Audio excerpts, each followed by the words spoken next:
Neemias, capítulo 1. Esta é a história de Neemias, filho de Hacalias.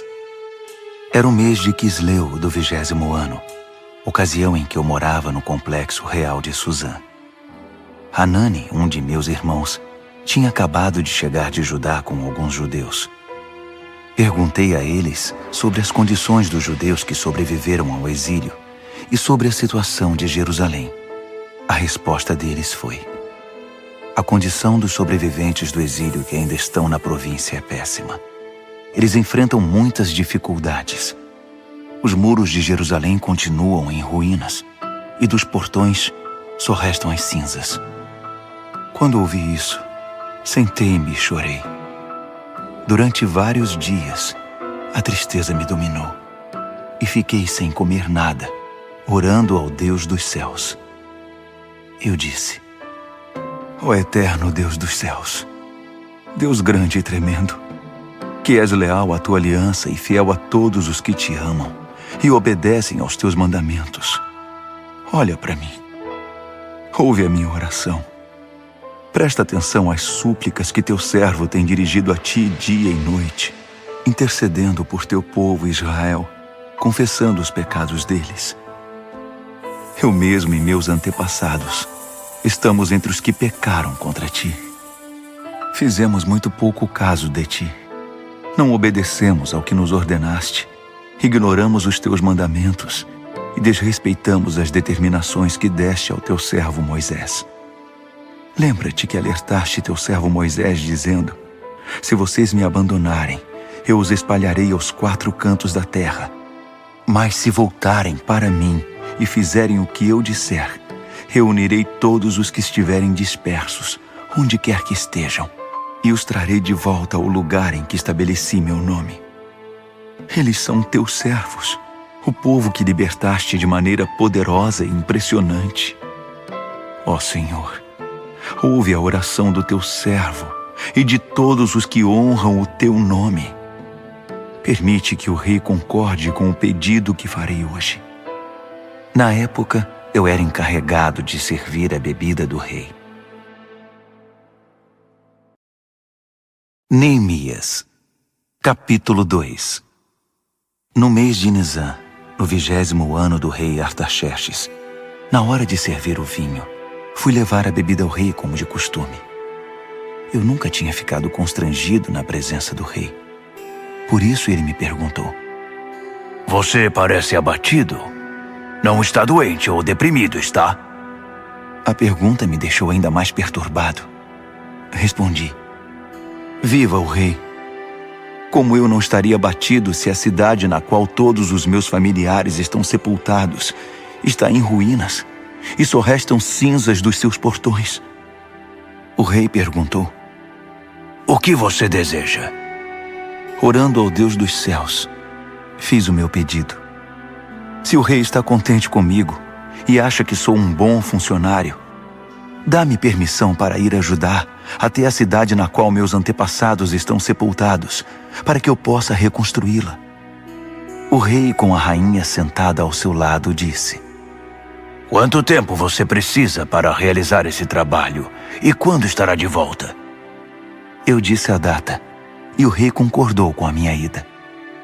Depois eu disse: se o rei concordar, escreva cartas aos governadores do território a oeste do Eufrates para que me deixem passar até chegar a Judá. Que o rei dê também ordens a Asaf, o encarregado dos bosques do rei, para me fornecer madeira para as vigas do complexo do templo, para os muros da cidade e para a casa em que vou me alojar. A mão generosa de Deus estava comigo, e o rei me concedeu as cartas. Quando me encontrei com os governadores do outro lado do rio Eufrates, mostrei a eles as cartas do rei. O rei providenciou até mesmo uma escolta de cavaleiros. Quando Sambalate, o Horonita, e Tobias, o oficial amonita, souberam disso, ficaram furiosos.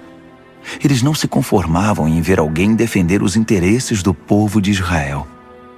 Foi assim que cheguei a Jerusalém.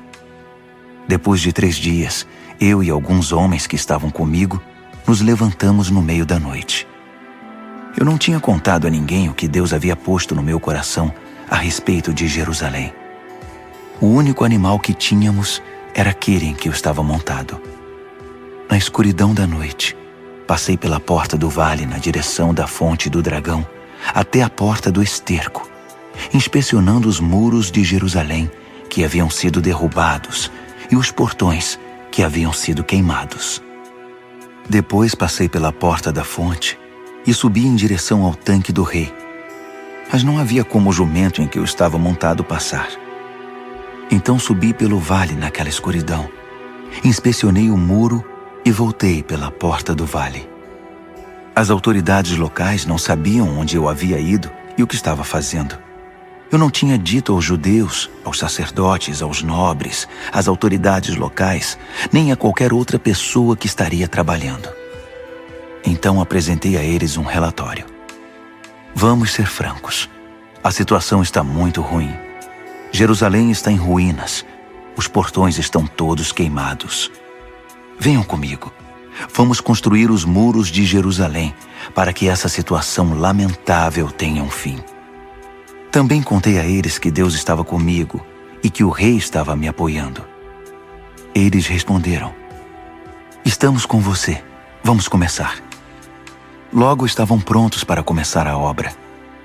Quando Sambalate, o Horonita, Tobias, o oficial amonita, e Gesem, o árabe, souberam disso, começaram a caçoar de nós. O que vocês estão fazendo? Pensam que podem passar por cima das ordens do rei? Respondi: o Deus dos céus nos dará sucesso. Somos servos dele e vamos reconstruir os muros. Vocês podem ficar fora disso. Não deem palpite. Jerusalém não é da conta de vocês. Neemias, capítulo 3. O sacerdote principal, Eliasibe, e seus colegas sacerdotes logo se prontificaram. Começaram a trabalhar na porta das ovelhas. Restauraram as portas e fixaram-nas nos batentes.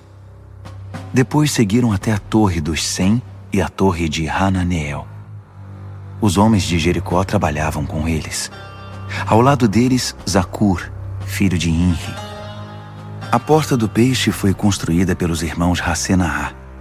Eles a restauraram, a encaixaram nos batentes e instalaram as trancas e as travas de segurança. Meremote, filho de Urias, filho de Racós, trabalhou do lado dele. Ao seu lado, Mesulão, filho de Berequias, filho de Mesesabel. Depois, Zadok, filho de Baaná. Ao lado dele, os tecoitas, exceto os nobres que se recusavam a sujar as mãos. A porta de Gesana foi restaurada por Joiada, filho de Pazéia, e por Mesulão, filho de Besodias. Eles a restauraram, a encaixaram nos batentes e instalaram as trancas e as travas de segurança. O gibeonita Melatias, o meronotita Jadom e os homens de Gibeon e de Mispá, lugares que estavam sob a jurisdição do governador da província além do Eufrates, trabalharam com eles. Uziel, filho de Haraías, um dos ferreiros, trabalhou do lado deles, e ao seu lado Hananias, um perfumista. Eles reconstruíram os muros de Jerusalém até o muro largo. O trecho seguinte foi construído por Refaías, filho de Hur, governador da metade de Jerusalém. Ao lado dele, Gedaías, filho de Harumaf, reconstruiu a frente de sua casa. Atus, filho de Hasabneias, trabalhou do lado dele. Malquias, filho de Harim, e Hassub, filho de Paate-Moabe, reconstruíram outro trecho, que incluía a Torre dos Fornos. Ao lado deles, Salum, filho de Haloés, governador da outra metade de Jerusalém, trabalhou com suas filhas. A porta do vale foi reconstruída por Hanum e pelos moradores de Zanoa. Eles a restauraram, a puseram nos batentes e instalaram as trancas e as travas de segurança. Reconstruíram também 450 metros do muro até a porta do esterco. A porta do esterco foi reconstruída por Malquias, filho de Recabe, governador do distrito de Bet-Haquerem. Ele a restaurou, a pôs nos batentes e instalou as trancas e as travas de segurança. A porta da fonte foi reconstruída por Salum, filho de Col-Rosé, governador do distrito de Mispá. Ele a restaurou, a cobriu, a pôs nos batentes e instalou as trancas e as travas de segurança. Também reconstruiu o muro do tanque de Siloé, que fica no jardim do rei, até os degraus que descem da cidade de Davi. Depois dele, Neemias, filho de Asbuque, governador da metade do distrito de Bet-Zur, trabalhou desde o trecho diante do túmulo de Davi até o tanque artificial e a casa dos soldados. Em seguida estavam os levitas sob o comando de Reum, filho de Bani. Ao lado deles, Razabias, governador da metade do distrito de Keila, representou aquela região. Depois, seus irmãos continuaram reconstruindo sob o comando de Binui, filho de Henadade, governador da outra metade do distrito de Keila. O trecho que se estende desde a subida do depósito de armas até a esquina do muro foi reconstruído por Ézer, filho de Jesua, governador de Mispá. O trecho desde a esquina até a porta da casa do sacerdote principal Eliasibe foi reconstruído por Baruque, filho de Zabai. Meremote, filho de Urias, filho de Racós, trabalhou desde a porta até o final da casa de Eliasibe. Os sacerdotes da vizinhança continuaram dali. Benjamim e Hassube reconstruíram o trecho do muro diante das suas casas, e Azarias, filho de Maazéias, filho de Ananias, trabalhou do lado das residências.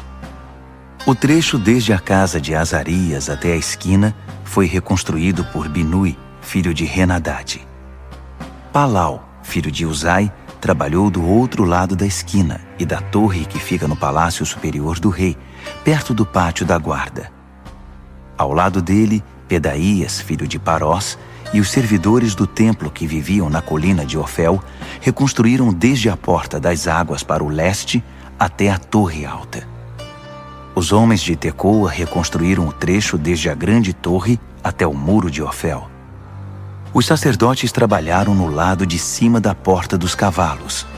Cada sacerdote reconstruiu o trecho em frente da sua casa. Depois, Zadok, filho de Imer, reconstruiu em frente da sua casa, e em seguida, Semaías, filho de Secanias, o guarda da porta oriental. Depois, Hananias, filho de Selemias, e Hanum, o sexto filho de Zalaf. Em seguida, Mesulão, filho de Berequias, reconstruiu o muro diante do seu galpão. O ferreiro Malquias reconstruiu o muro até o alojamento dos servidores do templo e dos comerciantes, desde a altura da porta da inspeção até a guarita da esquina. Os ferreiros e os comerciantes reconstruíram o trecho que fica entre a guarita da esquina e a porta das ovelhas. Neemias, capítulo 4. Quando Sambalate soube que estávamos reconstruindo o muro, ficou furioso e começou a difamar os judeus. Na companhia de seus comparsas e do exército de Samaria, esbravejou. O que esses pobres judeus estão fazendo? Os coitados acreditam que vão conseguir da noite para o dia restaurar tudo e deixar como antes. Será que vão levantar pedras do nada? Tobias, o amonita, que concordava com ele, acrescentou. Isso mesmo. O que eles pensam que estão construindo? É só uma raposa subir no muro que ele desmorona. Neemias orou. Ouve-nos, ó Deus. Estamos sendo ridicularizados. Faz cair sobre eles essa zombaria. Que os inimigos deles os levem cativos como despojo para uma terra distante. Não perdoes a iniquidade deles. Não os absolvas do seu pecado. Eles estão insultando os que se dedicam à reconstrução. Continuamos a restaurar os muros, e em pouco tempo ele foi fechado até a metade da altura pretendida, porque o povo estava motivado para trabalhar. Quando Sambalate, Tobias, os árabes, os amonitas e os asdoditas souberam que a reconstrução dos muros de Jerusalém estava indo bem e que as brechas do muro estavam sendo tapadas, quase subiram pelas paredes de tanta raiva.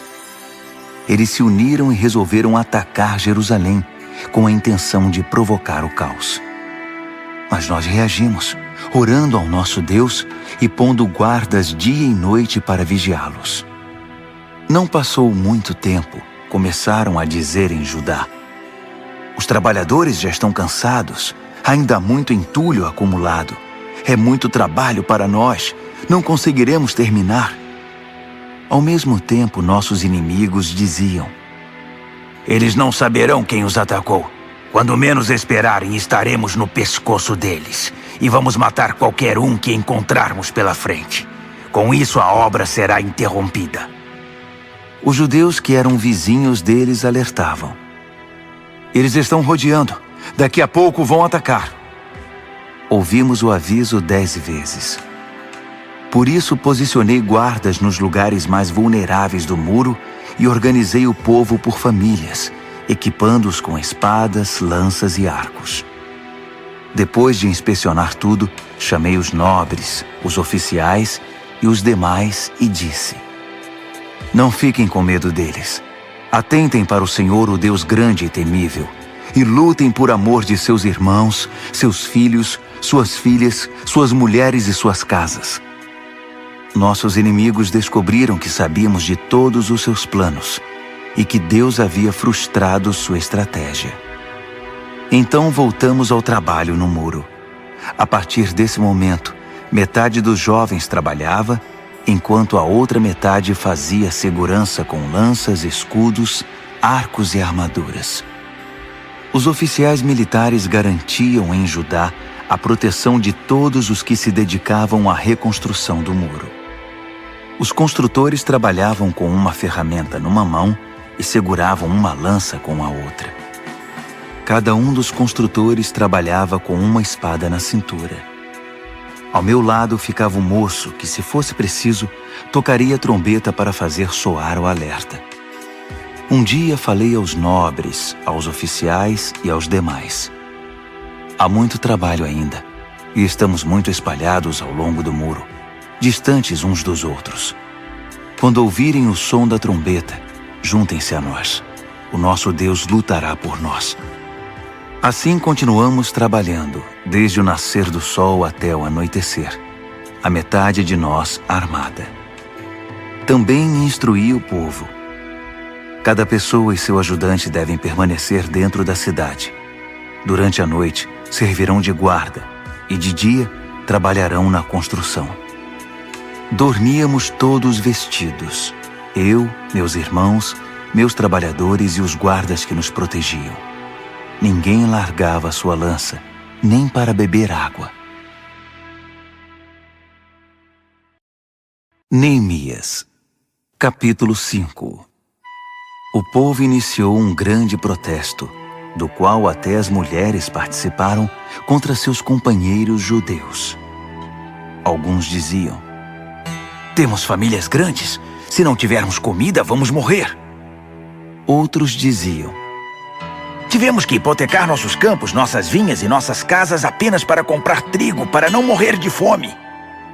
Outros ainda diziam: precisamos pedir dinheiro emprestado até para pagar o imposto real sobre nossos campos e vinhas.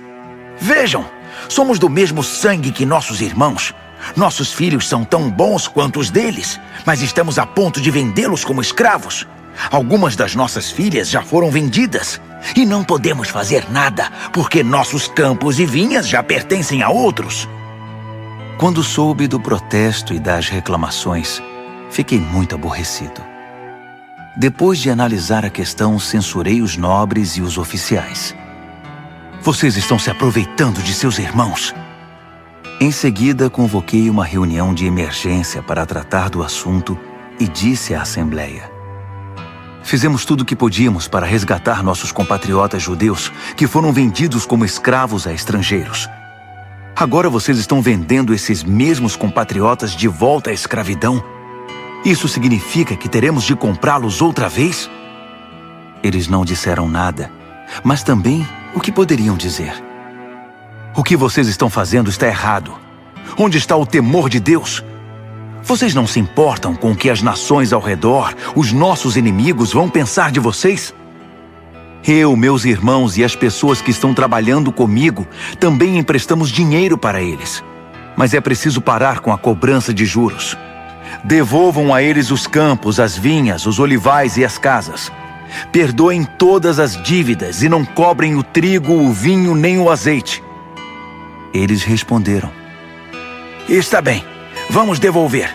Não faremos mais exigências. Faremos tudo o que você nos disser. Logo depois reuni os sacerdotes e obriguei os nobres e os oficiais a cumprir a palavra dada. Eu mesmo tirei tudo o que tinha no bolso, sacudi na frente deles e disse: que Deus esvazie o bolso e a casa daquele que não cumprir a promessa, que seja sacudido e esvaziado. Todos concordaram e disseram: vamos fazer assim. E louvaram a Deus. O povo cumpriu mesmo a sua palavra. Desde que o rei Artaxerxes me nomeou governador da terra de Judá, do 20º ano ao 32º ano do reinado de Artaxerxes, nem eu, nem meus irmãos nos beneficiamos da comida destinada ao governador. Os governadores antes de mim oprimiam o povo, exigindo comida e vinho, além de 480 gramas de prata. Até seus auxiliares se aproveitavam do povo. Mas por temor a Deus eu não fiz isso. Eu tinha um trabalho a fazer, construir o muro, e me dediquei a ele. Todos os meus homens estavam envolvidos no trabalho. Não tínhamos tempo para nos preocupar em adquirir propriedades. Além disso, dei de comer do meu próprio bolso a 150 judeus e oficiais provenientes de nações vizinhas. Um boi, 6 ovelhas e vários frangos eram preparados todos os dias. E a cada 10 dias, eu fornecia grande quantidade de vinho. Mesmo assim, nunca me faltou nada. Lembra-te de mim, ó Deus, de tudo que fiz por esse povo. Neemias, capítulo 6. Quando Sambalate, Tobias, Gesem, o árabe, e nossos demais inimigos souberam que havíamos reconstruído o muro e que não havia mais brechas nele, apesar de ainda não termos posto os portões, Sambalate e Gesem mandaram dizer: venha se encontrar conosco em Quefirim, no vale de Ono. Eu sabia que eles pretendiam me causar algum mal. Por isso mandei dizer: estou ocupado com um trabalho importante e não posso ir agora. Por que interromperia o que estou fazendo só para me encontrar com vocês? Eles fizeram um convite 4 vezes, e 4 vezes mandei a mesma resposta. Então, pela 5ª vez, pelo mesmo mensageiro, Sambalate mandou uma carta selada com a seguinte mensagem: estão dizendo entre as nações, e Gesem confirma isso, que você e os judeus estão planejando uma revolta, e que essa é a razão de estarem reconstruindo os muros. Estão dizendo que você quer ser rei e que já nomeou profetas para proclamar em Jerusalém: há um rei em Judá. Tudo isso será relatado ao rei. Você não acha melhor sentarmos para conversar? Mandei dizer: tudo o que você está falando não passa de invenção sua. Eles estavam tentando nos intimidar. Pensavam: eles vão desistir, e assim nunca terminarão essa obra. Mas pedi a Deus: dá-me forças. Logo depois, fiz uma reunião secreta com Semaías, filho de Delaías, filho de Meetabel, em sua casa. Ele disse: vamos nos reunir no templo de Deus, dentro do templo. Vamos nos proteger com as portas trancadas, pois eles vêm para matá-lo. É isso mesmo. Eles virão à noite para tirar a sua vida. Respondi: por que alguém como eu teria de fugir? E por que teria de me esconder justamente no templo? Não vou fazer isso. Senti que aquele plano não agradava a Deus. A suposta profecia, na verdade, era uma estratégia de Tobias e Sambalate. Eles haviam contratado Semaías. Eles pagaram para que ele me assustasse e me enganasse, e assim acabasse profanando o templo e manchando a minha reputação. Com isso teriam do que me acusar. Orei: ó Deus, Não permitas que Tobias e Sambalate se livrem de todo o dano que causaram. Faça o mesmo à profetisa Noadia e aos demais profetas que tentam minar minha confiança. A reconstrução dos muros foi concluída no dia 25 do mês de Elu. Foram 52 dias de trabalho. Quando nossos inimigos souberam disso e as nações ao redor viram a obra que fizemos, nossos adversários perderam a esperança. No fundo, reconheceram que a obra era de Deus. Durante todo esse tempo, os nobres de Judá se correspondiam com Tobias. Muitos dos nobres tinham ligações com ele, porque ele era genro de Secanias, filho de Ara, e seu filho Joanã havia se casado com a filha de Mesulão, filho de Berequias. Eles me contavam todas as coisas boas que ele havia feito, e depois contavam para ele tudo o que eu dizia. Então, Tobias mandava cartas para me intimidar.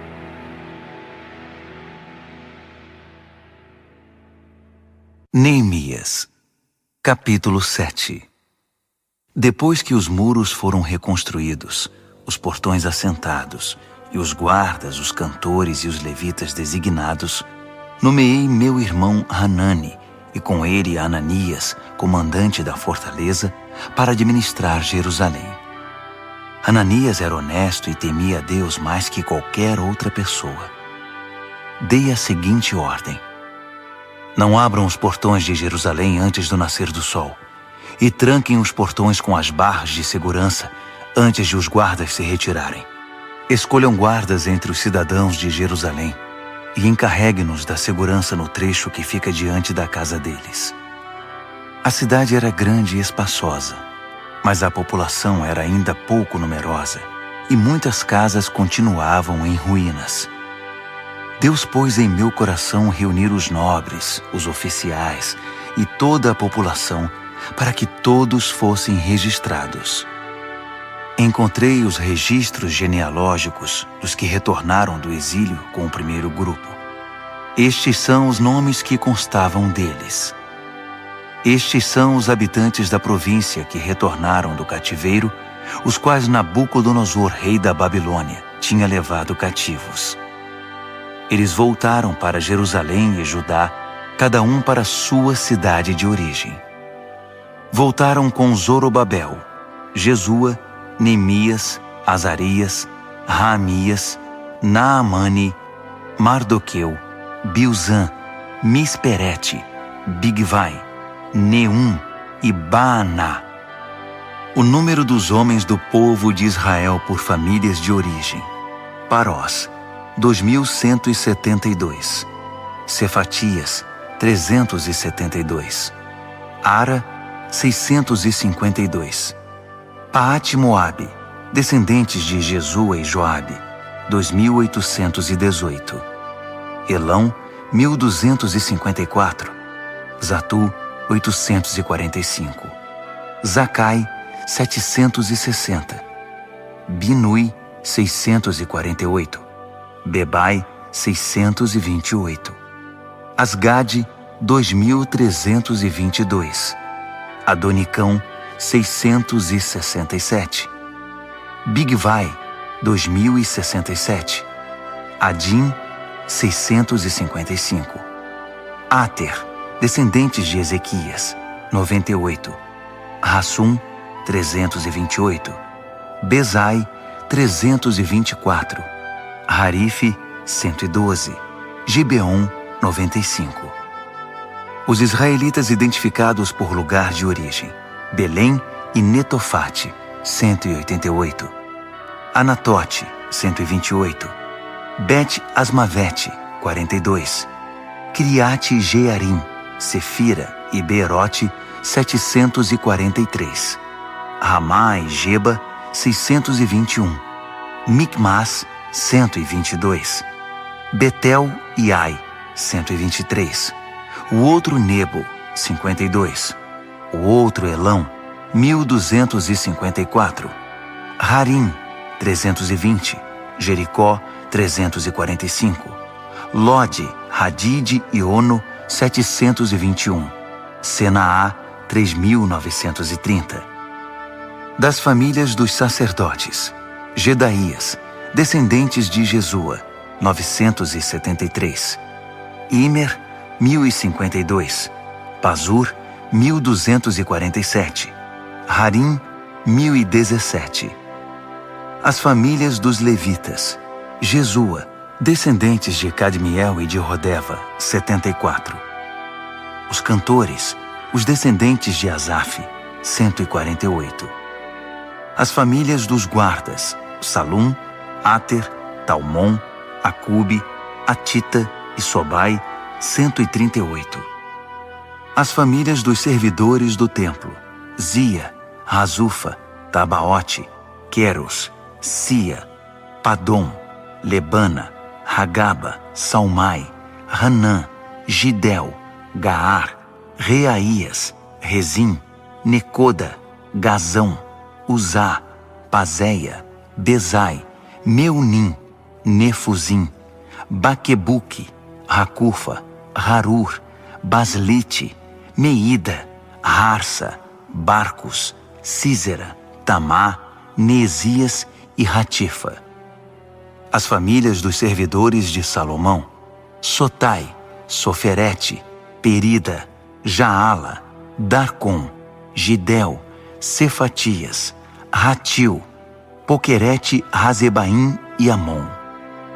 Os servidores do templo e os servos de Salomão, 392. Estes são os que vieram de Tel-Melá, Tel-Harsa, Querube, Amon e Imer. Eles não conseguiram provar que eram israelitas. Os descendentes de Delaías, Tobias e Necoda, 642. O mesmo aconteceu com estas famílias de sacerdotes: os descendentes de Rabaías, Racós, Barzilai, que se casou com uma filha de Barzilai de Gileade e era chamado por esse nome. Eles procuraram os registros da família, mas não encontraram.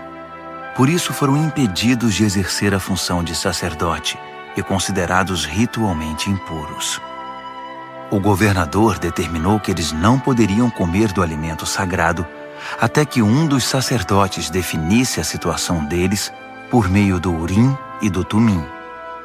O total dos que voltaram do exílio foi 42.360, sem contar os escravos, que totalizavam 7.337. Também havia 245 cantores e cantoras, que possuíam 736 cavalos, 245 mulas, 435 camelos e 6.720 jumentos. Alguns dos chefes das famílias entregaram ofertas voluntárias para a obra. O governador deu ao tesouro 8 quilos de ouro, 50 bacias e 530 vestimentas para os sacerdotes. Alguns dos chefes das famílias deram para o tesouro uma oferta de 160 quilos de ouro e 1.320 quilos de prata para a obra. O restante do povo contribuiu com 160 quilos de ouro, 1.200 quilos de prata e 67 vestimentas para os sacerdotes. Os sacerdotes, os levitas, os guardas, os cantores, os servidores do templo, com alguns outros e com o restante do povo de Israel, encontraram lugar para morar em suas cidades de origem. Neemias, capítulo 8. Por volta do 7º mês, quando todos os israelitas haviam se instalado em suas cidades, o povo se reuniu na praça em frente da Porta das Águas e pediu que o escriba Esdras trouxesse o livro da revelação de Moisés que o Eterno tinha dado a Israel. Então o sacerdote Esdras trouxe o livro para a congregação, formada por homens e mulheres, todos capazes de entender seu conteúdo. Isso aconteceu no 1º dia do 7º mês. Ele leu a revelação de frente para a praça que ficava diante da Porta das Águas, desde cedo até o meio-dia, na presença de homens e mulheres e de todos os que conseguiam entender a leitura. Todos ouviam atentamente o que dizia o livro da revelação. O escriba Esdras estava sobre uma plataforma de madeira construída especialmente para a ocasião. Do seu lado direito estavam Matitias, Sema, Anaías, Urias, Ilquias e Maazéias. Do lado esquerdo estavam Pedaías, Misael, Malquias, Hassum, Rasbadana, Zacarias e Mesulão. Esdras abriu o livro. Todos os olhares estavam voltados para ele, que estava de pé sobre a plataforma, e quando ele abriu o livro, todos ficaram de pé. Esdras louvou ao Eterno, o grande Deus, e todo o povo respondeu levantando as mãos. Amém. Amém. Em seguida prostraram-se com o rosto em terra em adoração ao Eterno. Os levitas Jesua, Bani, Serebias, Jamim, Acube, Sabetai, Rodias, Maazéias, Quelita, Azarias, Josabade, Hanã e Pelaías explicavam a revelação, enquanto o povo de pé ouvia com toda reverência. Eles liam pausadamente o livro da revelação de Deus para que o povo pudesse entendê-lo, e em seguida explicavam o que haviam lido. Neemias, o governador, Esdras, o sacerdote e escriba, e os levitas que ensinavam o povo disseram: Este dia é consagrado ao Eterno, o seu Deus. Não chorem nem fiquem abatidos. Porque todo o povo chorava enquanto ouvia as palavras da revelação. Disseram ainda: Voltem para casa e preparem uma festa, um banquete com muita comida e bebida. Repartam a comida com os que não têm, pois este dia é consagrado ao Eterno. Não fiquem entristecidos. A alegria do Eterno fortalecerá vocês. Os levitas continuaram a tranquilizar o povo. Sosseguem, este dia é consagrado. Não fiquem tristes. Então o povo partiu e preparou uma festa. Eles comeram e beberam com muita alegria, até mesmo os pobres. Eles tinham entendido o que havia sido lido para eles. No segundo dia do mês, os chefes das famílias de todo o povo, os sacerdotes, os levitas, reuniram-se em torno do escriba Esdras para estudar mais profundamente as palavras da revelação. Descobriram na revelação que o Eterno havia ordenado por meio de Moisés que o povo de Israel deveria permanecer em cabanas durante as festividades do 7º mês. Então baixaram um decreto e divulgaram entre todas as cidades e em Jerusalém. Subam as colinas e tragam ramos de oliveiras, pinheiros, murtas, palmeiras e qualquer árvore de galhos cheios de folhas, para fazer cabanas, como está escrito. O povo saiu, trouxe os ramos e fez cabanas sobre o telhado e no quintal das casas, no pátio do templo de Deus, na praça da Porta das Águas e na praça da Porta de Efraim. Toda a congregação que havia retornado do exílio fez cabanas e permaneceu nelas. O povo de Israel não fazia isso desde o tempo de Josué, filho de Num. Foi um dia maravilhoso. A alegria era geral. Todos os dias, desde o primeiro até o último, Esdras lia o livro da revelação de Deus. Celebraram a festa durante 7 dias. No 8º, reuniram solenemente a assembleia, conforme o decreto. Neemias, capítulo 9. No dia 24 do mês, o povo de Israel reuniu-se para um jejum, todos vestidos com pano de saco e com terra no rosto, como sinal de arrependimento. Os israelitas romperam todo o relacionamento com os estrangeiros. De pé, confessaram seus pecados e os erros de seus antepassados. Enquanto estavam de pé, leram o livro da revelação do Eterno, seu Deus, durante 3 horas. Depois, durante outras 3 horas, fizeram confissões e adoraram a Deus. Um grupo de levitas, formado por Jesua, Bani, Cadmiel, Sebanias, Buni, Serebias, Bani, E Kenani pôs-se de pé na plataforma e orou em voz alta ao Eterno, seu Deus. Os levitas Jesua, Cadmiel, Bani, Hasabneias, Serebias, Odias, Sebanias e Petaías convidaram o povo. Levantem-se, louvem ao Eterno, seu Deus, para sempre. Bendito seja o teu glorioso nome, superando toda a bênção e todo louvor. Tu és o único, ó Eterno, somente tu. Fizeste os céus dos céus e todos os seres celestiais, a terra e tudo que nela há, os oceanos e tudo que neles existe. E preservas a vida de todos, os seres celestiais te adoram.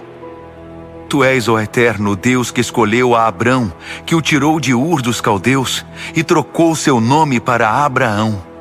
Achaste nele sinceridade e lealdade e fizeste uma aliança com ele. Também a promessa de dar a ele a terra dos cananeus, dos hititas, dos amorreus, dos ferezeus, dos jebuseus e dos girgazeus, de entregá-la aos seus descendentes. E cumpriste a tua promessa, pois és justo. Tu atentaste para as angústias dos nossos antepassados no Egito. Ouviste o clamor deles diante do Mar Vermelho. Surpreendeste o faraó, seus oficiais e todo o povo daquela terra com milagres e maravilhas. Sabias da arrogante provocação dos egípcios contra o teu povo e engrandeceste o teu nome, que continua assim até hoje. Abriste o mar diante deles, e eles o atravessaram sem molhar os pés. Destruíste os perseguidores que morreram no fundo do mar. Eles afundaram como uma pedra jogada no mar turbulento. Durante o dia, tu os guiaste com uma coluna de nuvem e durante a noite, com uma coluna de fogo, para mostrar o caminho que deveriam seguir. Desceste sobre o monte Sinai. Dos céus, falaste com eles. Deste a eles instruções sobre como viver, ensinamentos verdadeiros, regras e mandamentos justos. Ensinaste o teu povo a guardar os teus sábados santos. Por meio do teu servo Moisés, deste a eles mandamentos, regras e instruções. Mandaste pão do céu quando eles estavam com fome. Fizeste sair água das rochas para saciar a sede deles. E os mandaste entrar e possuir a terra que tinhas prometido a eles. Mas nossos antepassados foram arrogantes. Por teimosia, não obedeceram aos teus mandamentos. Fizeram-se de surdos, recusaram-se a lembrar os milagres que fizeste diante deles. Tornaram-se obstinados e cismaram em voltar para a escravidão do Egito. Mas tu, sendo Deus perdoador, misericordioso e compassivo, de paciência inacreditável e cheio de amor, não os desamparaste. Mesmo depois de esculpirem um bezerro e de terem dito: "Este é o Deus de vocês que os tirou do Egito", e de terem feito coisas piores, tu, por tua grande compaixão, não os abandonaste à própria sorte no deserto. A coluna de nuvem não os deixou. Diariamente, ela continuava mostrando o caminho. A coluna de fogo, também à noite, indicava o caminho. Tu concedeste o teu espírito para ensiná-los a viver com sensatez. Nunca deixaste de enviar o maná e deste a eles água em abundância. Sustentaste o povo 40 anos no deserto, e eles tinham tudo de que precisavam. Suas vestes não envelheceram, e seus pés nunca ficaram inchados. Entregaste a eles reinos e povos. Repartiste os territórios deles com o teu povo. Eles conquistaram a terra de Seom, rei de Esbom, e a terra de Og, rei de Bazã. Fizeste que se multiplicassem como as estrelas do céu, e os fizeste entrar e possuir a terra, pois havias prometido aos seus antepassados que eles iriam conquistá-la. Eles entraram na terra, tomaram posse dela e fizeram morada ali. Os cananeus que viviam ali renderam-se diante deles. Tu entregaste ao teu povo a terra, os reis e o povo deles. Podiam fazer o que quisessem com eles. Eles conquistaram fortalezas e lavouras produtivas. Possuíram casas cheias de bens, cisternas, vinhas, olivais, pomares com muitas árvores. Comeram e se fartaram do melhor da terra. Deleitaram-se em tua grande bondade. Mas eles se rebelaram contra ti. Abandonaram as tuas leis e mataram os teus profetas. Os profetas que tentavam conduzi-los de volta para ti. E fizeram coisas ainda piores. Tu os entregaste aos inimigos que os maltrataram. Mesmo assim, no meio da aflição, eles clamaram a ti. E tu os ouviste dos céus. Por conta da tua imensa compaixão, enviaste libertadores que os salvaram da crueldade dos inimigos. Mas assim que as coisas melhoravam, voltavam a cometer pecados piores. Então entregaste aquele povo à própria sorte, aos inimigos que os dominavam. Outra vez eles clamaram, e por tua grande compaixão, tu os ouviste e os livraste. Isso se repetiu várias vezes. Tu os aconselhaste a voltar para a tua revelação, mas eles reagiram com arrogância. Desprezaram teus mandamentos, rejeitaram tuas ordenanças, as palavras que dão vida ao ser humano. Simplesmente viraram as costas, foram intransigentes e não quiseram ouvir. Por muitos anos foste compreensivo com eles e os advertiste por teu espírito, por meio dos teus profetas. Quando se recusavam a ouvir, tu os entregavas aos estrangeiros. Mesmo assim, por causa da tua grande compaixão, não os aniquilaste. Não os abandonaste para sempre. Pois tu és um Deus de misericórdia e de compaixão. Agora, nosso Deus, nosso grande Deus majestoso e temível, fiel à aliança e compassivo, não desprezes tudo que nós, os nossos reis, nossos príncipes, nossos sacerdotes e profetas sofreram. Os nossos antepassados e todo o teu povo, desde o tempo dos reis da Assíria até hoje. Tu não és o culpado por tudo que nos sobreveio. Foste correto em tudo. Nós é que erramos. Nossos reis, príncipes, sacerdotes e antepassados não deram valor à tua revelação. Eles ignoraram teus mandamentos, desprezaram tuas advertências. Mesmo quando o reino deles ainda era independente e desfrutavam a tua generosa bondade, vivendo naquela terra fértil e espaçosa que estendeste diante deles, eles não te serviram, mas viraram as costas para ti e voltaram a praticar o mal. Por isso estamos aqui outra vez como escravos. Mas esta é a terra que deste aos nossos antepassados, para que pudessem desfrutar vida boa. Mas olha agora para nós. Não passamos de escravos em nossa terra. A colheita é farta, mas tem de ser entregue aos reis que nos dominam com tua permissão, por causa dos nossos pecados. Eles agem como se fossem donos da nossa vida e fazem o que bem entendem com o nosso gado. Estamos muito aflitos. Por essa razão, estamos firmando um acordo, selando um documento assinado por nossos príncipes, nossos levitas e nossos sacerdotes. Neemias, capítulo 10.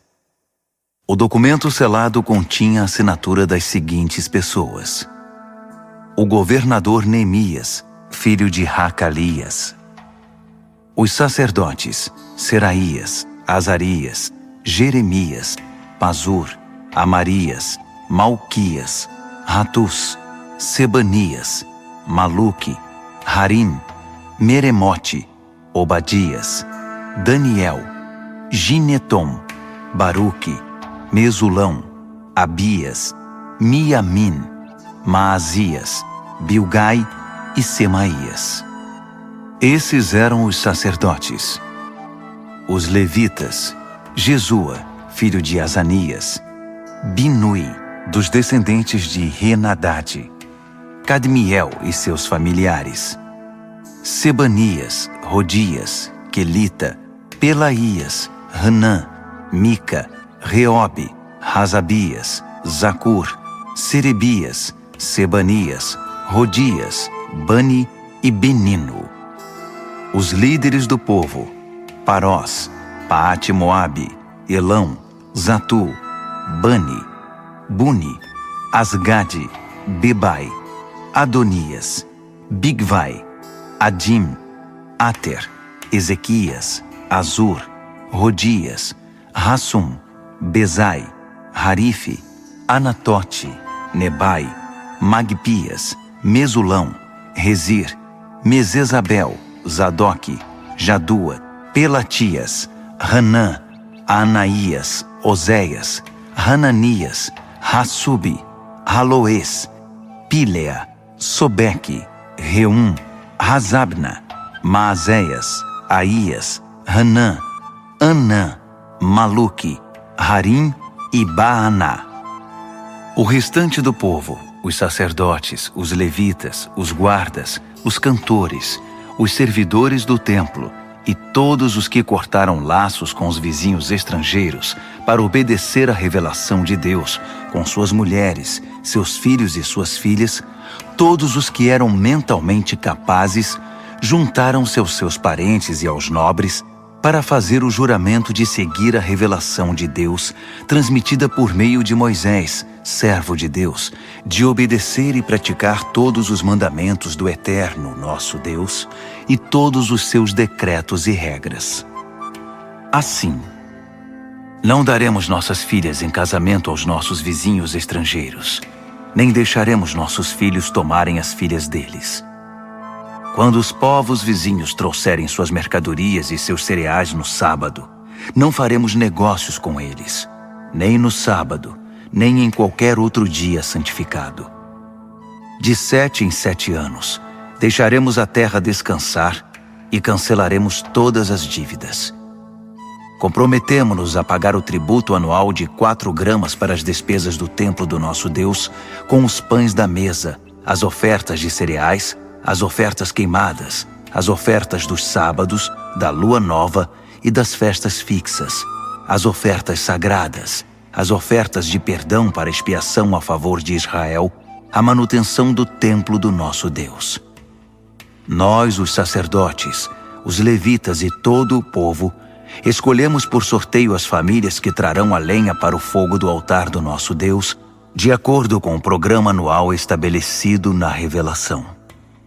Comprometemo-nos a entregar anualmente ao templo do Eterno os primeiros frutos da nossa lavoura e dos nossos pomares, o primeiro filho e o primeiro animal, e a primeira cria do nosso gado e das nossas ovelhas, aos sacerdotes que servem no templo do nosso Deus, como prescreve a revelação.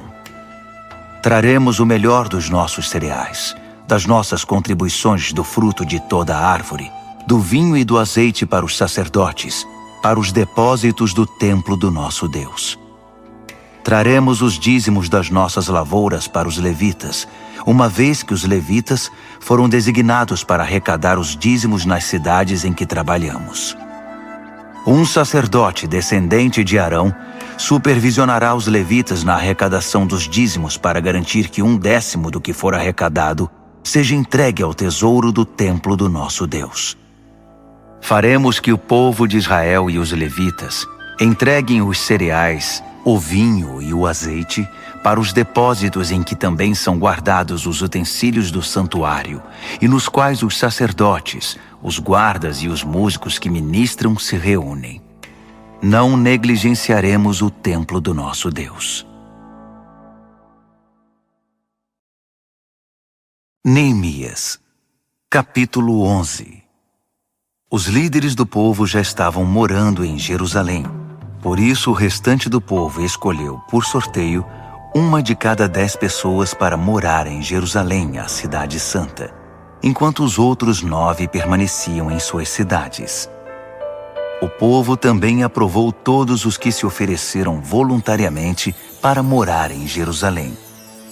Estes foram os líderes das províncias que se mudaram para Jerusalém: Alguns israelitas, sacerdotes, levitas, servidores do templo e descendentes dos oficiais de Salomão moravam em suas propriedades, que estavam espalhadas entre as várias cidades de Judá. Outros de Judá e Benjamim moravam em Jerusalém. Entre os descendentes de Judá, Ataías, filho de Uzias, filho de Zacarias, filho de Amarias, filho de Cefatias, filho de Maalaleel, descendente de Pérez. Maazéias, filho de Baruque, filho de Col-Rosé, filho de Razaías, filho de Adaías, filho de Joiaribe, filho de Zacarias, descendente de Selá. Os descendentes de Pérez, que moravam em Jerusalém, totalizavam 468 homens valentes. Entre os descendentes de Benjamim, Salu, filho de Mesulão, filho de Joede, filho de Pedaías, filho de Colaías, filho de Maazéias, filho de Itiel, filho de Jesaías, e seus irmãos Gabai e Salai. Ao todo, 928 homens. Joel, filho de Zicre, era chefe deles, e Judá, filho de Rassenua, era o segundo no comando sobre a cidade. Dos sacerdotes, Gedaías, filho de Joiaribe, e Jaquim. Seraías, filho de Ilquias, filho de Mesulão, filho de Zadoque, filho de Meraiote, filho de Aitube, que era o administrador do templo de Deus, e seus companheiros que faziam o trabalho do templo. Ao todo eram 822 homens. Além desses, Adaías, filho de Jeroão, filho de Pelaías, filho de Anze, filho de Zacarias, filho de Pazur, filho de Malquias, e seus companheiros, que eram chefes de famílias, totalizavam 242 homens. Amassai, filho de Azarreel, filho de Azai, filho de Mesilemote, filho de Imer, e seus companheiros, todos homens valentes, eram 128 homens. O chefe deles era Zabdiel, filho de Gedolim. Dos levitas, Semaías, filho de Hassubi, filho de Azricão, filho de Razabias, filho de Buni, Sabetai e Josabade, 2 líderes dos levitas encarregados do trabalho externo do templo de Deus. Matanias, filho de Mica, filho de Zabde, filho de Asaf, o dirigente que conduzia as ações de graças e as orações. Baquebuquias, o segundo entre seus companheiros. Abda, filho de Samua, filho de Galau, filho de Gedutum. Os levitas da cidade santa totalizavam 284 homens. Dos guardas, Acube, Talmon e seus companheiros que vigiavam os portões, um total de 172 homens. O restante dos israelitas, sacerdotes e levitas, estavam espalhados por todas as cidades de Judá, cada um na propriedade de sua família. Os servidores do templo moravam na colina de Ofel. Zia e Gispa eram os líderes deles. O chefe dos levitas em Jerusalém era Uzi, filho de Bani, filho de Razabias, filho de Matanias, filho de Mica. Uzi era dos descendentes de Asaf, os cantores que dirigiam a adoração no templo de Deus. Os cantores estavam sob as ordens do rei, que determinava as atividades diárias deles. Petaías, filho de Mesesabel, descendente de Zerá, filho de Judá, representava os interesses do povo na corte real. Alguns do povo de Judá foram morar nos vilarejos próximos de suas terras, em Kiriat Arba, Hebron e seus arredores, em Dibon e seus arredores, em Jecab-Zeel e seus arredores, em Jesua, em Moladá, em Bet-Pelete, em Hazar-Sual, em Berseba e seus arredores, em Ziclag, em Meconá e seus arredores, em En-Rimon, em Zorá, em Jarmute, em Zanoa, em Adulão e seus arredores, em Laques e suas pastagens, em Azeca e seus arredores. Ocupavam toda a região desde Berseba até o vale do Rinom. Os benjamitas de Geba foram viver em Micmas, Aia, Betel e seus arredores, Ananote, Nobe e Ananias, Razor, Ramá e Gitaim, Hadide, Zeboim e Nebalate, Lode e Ono e o vale dos Artesões. Alguns grupos de levitas de Judá foram designados para morar em Benjamim. Neemias, capítulo 12. Estes são os sacerdotes e os levitas que vieram com Zorobabel, filho de Sealtiel, e Jesua: Seraías, Jeremias, Esdras, Amarias, Maluque, Ratus, Secanias, Reum, Meremote, Ido, Ginetom, Abias, Miamim, Maadias, Bilga, Semaías, Joiaribe, Gedaías, Salu, Amoque, Ilquias e Gedaías. Esses eram os líderes dos sacerdotes no tempo de Jesua. Os levitas: Jesua, Binui, Cadmiel, Serebias e Judá. Matanias e seus irmãos eram encarregados dos cânticos de louvor, e seus irmãos Baquebuquias e Uni ficavam de frente para eles durante a adoração. Jesua foi pai de Joiaquim. Joiaquim foi pai de Eliasibe. Eliasibe foi pai de Joiada. Joiada foi pai de Jonatas. E Jonatas foi pai de Jadua. Nos dias de Joiaquim, estes foram os chefes das famílias dos sacerdotes. Da família de Seraías, Meraías. De Jeremias, Ananias. De Esdras, Mesulão. De Amarias, Joanã. De Maluque, Jonatas. De Secanias, José. De Harim, Adna. De Meremote, Reucai. De Ido, Zacarias. De Ginetom, Mesulão. De Abias, Zicre. De Miniamim e Maadias, Piltai. De Bilga, Samua. De Semaías, Jonatas. De Joiaribe, Matenai. De Gedaías, Uzi. De Salai, Calai. De Amoque, Heber. De Ilquias, Razabias. De Gedaías, Natanael. Nos dias de Eliasibe, Joiada, Joanã e Jadua, os levitas foram registrados como chefes de famílias. Durante o reinado de Dario, rei da Pérsia, foram registrados os sacerdotes. Os levitas que eram chefes de famílias foram registrados no livro das crônicas até os dias de Joanã, filho de Eliasibe. Eram eles Razabias, Serebias e Jesua, filho de Cadmiel. Seus irmãos ficavam de frente para eles durante o louvor e as ações de graças, para fazer o contracanto, conforme Davi, o homem de Deus, havia instruído. Os guardas foram Matanias, Baquibuquias, Obadias, Mesulão, Talmom e Acube. Eles vigiavam os depósitos que ficavam ao lado dos portões. Viveram na época de Joiaquim, filho de Jesua, filho de Josadaque, no período do governador Neemias e do sacerdote e escriba Esdras. Para a dedicação dos muros foram convocados levitas de toda a parte para estar em Jerusalém e preparar uma grande celebração, com hinos de ações de graças e cânticos ao som de símbolos, harpas e liras. Vieram cantores de todas as partes de Jerusalém, dos vilarejos dos netofatitas, de Bet-Gilgal, das terras de Geba e Asmavete. Eles fundaram vilas para si em torno de Jerusalém. Os sacerdotes e os levitas se consagraram.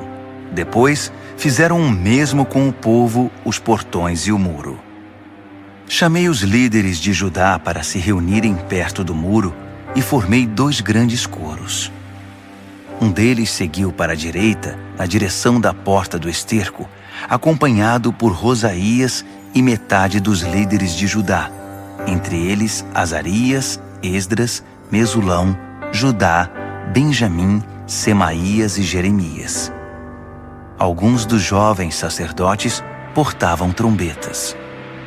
Depois, tocando os instrumentos musicais de Davi, o homem de Deus, vinham Zacarias, filho de Jonatas, filho de Semaías, filho de Matanias, filho de Micaías, filho de Zacur, filho de Asaf e seus irmãos Semaías, Azarreel, Milalai, Gilalai, Maai, Natanael, Judá e Hanani. O escriba Esdras os liderava. Da porta da fonte, subiram direto pelos degraus da cidade de Davi, pela escada que fica ao longo do muro, acima do palácio de Davi, voltando para a porta da fonte a leste. O outro grupo seguiu para a esquerda. Eu e metade do povo seguimos pelo muro, desde a Torre dos Fornos até a parte larga do muro, acima da porta de Efraim, a porta de Gesana, a porta do Peixe, a torre de Hananeel e a torre dos 100, até a porta das ovelhas. Paramos na porta da guarda. Depois, os 2 coros ocuparam seus lugares no templo de Deus. Acompanhei a metade dos oficiais e os sacerdotes Eliaquim, Maazéias, Miniamim, Micaías, Elioenai, Zacarias e Hananias, que estavam com suas trombetas. Também estavam lá Maazéias, Semaías, Eleazar, Uzi, Joanã, Malquias, Elão e Ézer. Os cantores eram conduzidos por Jezraías. Naquele dia ofereceram muitos sacrifícios numa grande celebração, pois Deus os havia enchido de alegria. As mulheres e as crianças levantaram a voz com todo o povo. O júbilo de Jerusalém foi ouvido de muito longe. Naquele mesmo dia, foram escolhidos os encarregados dos depósitos das ofertas, dos primeiros frutos e dos dízimos.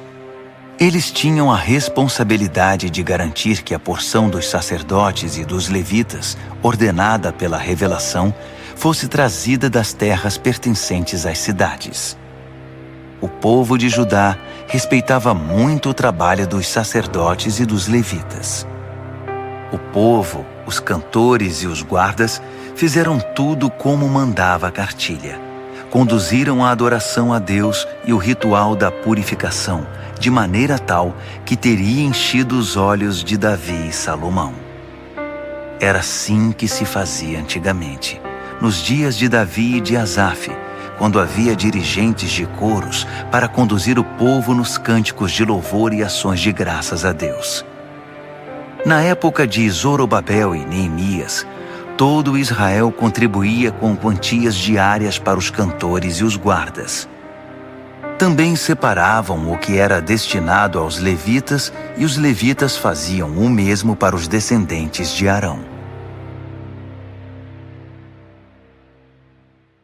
Neemias, capítulo 13. Naquele mesmo dia, foi lido o livro de Moisés diante do povo. Descobriu-se no livro que nenhum amonita ou moabita podia fazer parte da congregação do povo de Deus, porque eles não haviam acolhido o povo de Israel, negando a eles comida e bebida. Em vez de ajudar os israelitas, contrataram Balaão para amaldiçoá-los. Mas Deus transformou a maldição em bênção. Quando ouviram a leitura da revelação, excluíram de Israel todos os estrangeiros.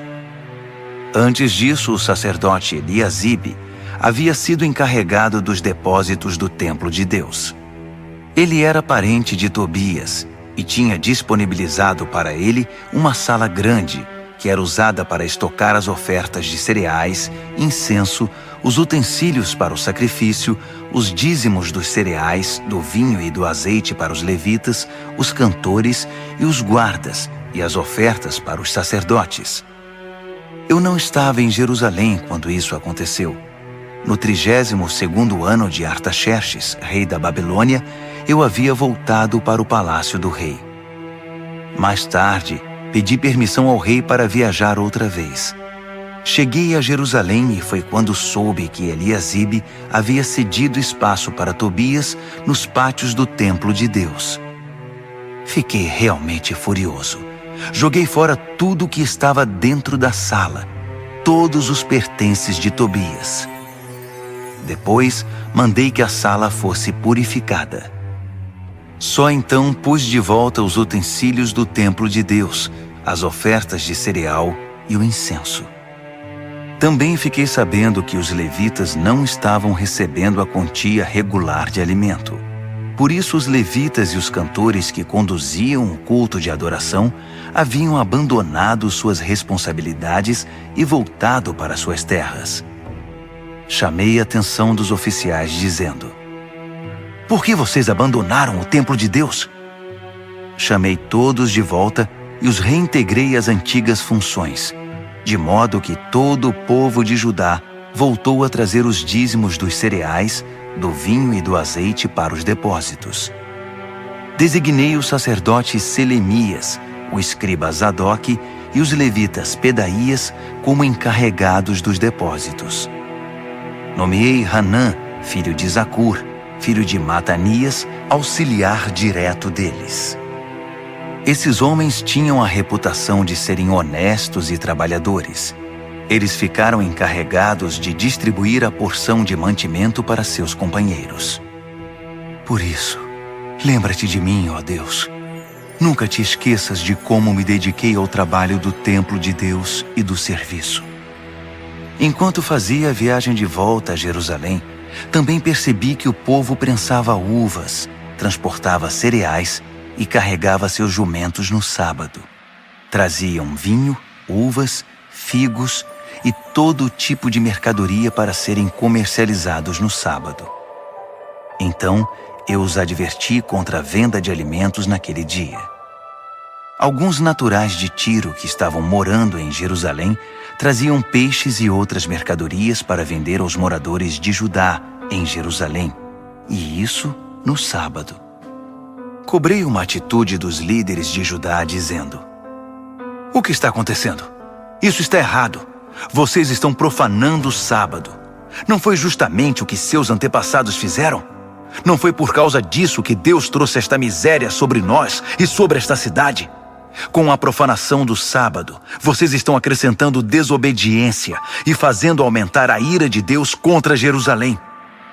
Quando os portões de Jerusalém já estavam cobertos pela sombra da tarde, às vésperas do sábado, mandei fechar os portões e proibi que fossem abertos até o fim do sábado. Pus alguns homens de confiança de guarda nos portões, para que não deixassem entrar nada que fosse destinado ao comércio no sábado. Os comerciantes e negociantes de várias mercadorias montaram as barracas fora dos portões uma ou duas vezes.